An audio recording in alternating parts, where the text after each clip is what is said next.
Coding తక్కువ ఉన్న ఈ కోర్సు నేర్చుకుంటే ఫ్రెషర్గా ఉద్యోగం పక్క. Yes I'm talking about that. And ఇది ఏంటి, అసలు ఏంటి, ఏ కోర్స్ ఇది, ఏం నేర్చుకోవాలి, అండ్ ఎప్పటి వరకు ఫ్రెషర్గా జాబ్స్ అనేవి ఇప్పించగలుగుతారు దాని గురించి మనం మాట్లాడతాము. అండ్ బేసిక్ ఏంటి అంటే మనకు ఒక పాయింట్ అర్థం చేసుకోవాలి before going to the topic. ఏంటి అంటే చాలా మంది ఏం చేస్తారు, కోర్స్లో ఒక టాపిక్ నేర్చుకుంటారు. వాళ్ళు ఎలా ఆలోచిస్తారంటే ఫ్యూచరిస్టిక్గా ఆలోచించాలి. ఇప్పుడు ప్రజెంట్ నేను ఏం నేర్చుకుంటే జాబ్ వస్తుంది.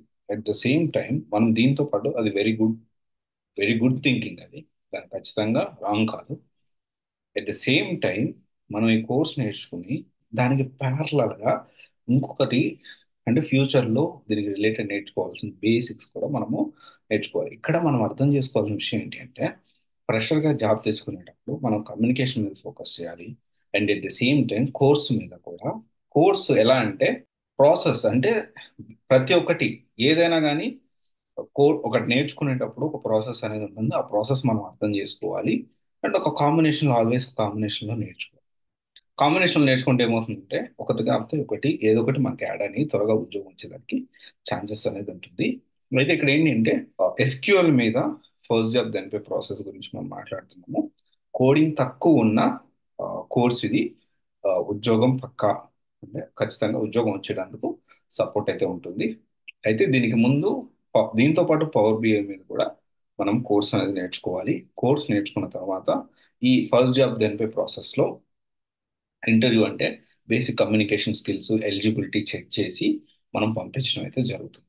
చాలా మంది ఏంటి అంటే కోడింగ్ తక్కువ ఉన్నది అంటున్నారు కదా. చాలా రోజుల తర్వాత కోడింగ్ తక్కువ ఉన్న డొమైన్ మీద ఓపెనింగ్స్ అయితే కొంచెం దీని మీద ఉన్నాయి. అండ్ ఫ్రెషర్ కూడా ఆపర్చునిటీస్ ఉన్నాయి. అప్ టు 2017 వరకు మాత్రమే ఉన్నాయి. దానికి మించి అంటే 2017, 2018, 2019, 2020, 2022, 21, 23 అండ్ 24 ఇంకా రాలేదు కాబట్టి ఇంతవరకు అయితే మనము ఫ్రెషర్గా ఆపర్చునిటీస్ అనేవి ఉన్నాయి.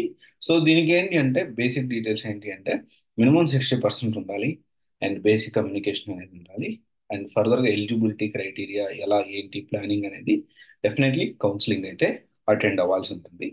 అండ్ ఇది మీరు ఒకసారి ఆలోచించండి. మనం ఎప్పుడైనా కానీ ఒక ఎస్క్యూఎల్ మీద మనము వెళ్ళొచ్చు, కానీ కాంబినేషన్లో నేర్చుకుంటే ఒకవేళ దీంట్లో కాకపోతే దీంట్లో అయినా కానీ మనం జాబ్ తెచ్చుకునేదానికి పాసిబిలిటీ అనేది ఉంటుంది. అందువల్ల ఇది ఒకసారి ప్లాన్ చేసుకోండి. Okay, thank you. This is Raj signing off CVC guidance private limited, one stop solution for all job oriented courses. Thank you.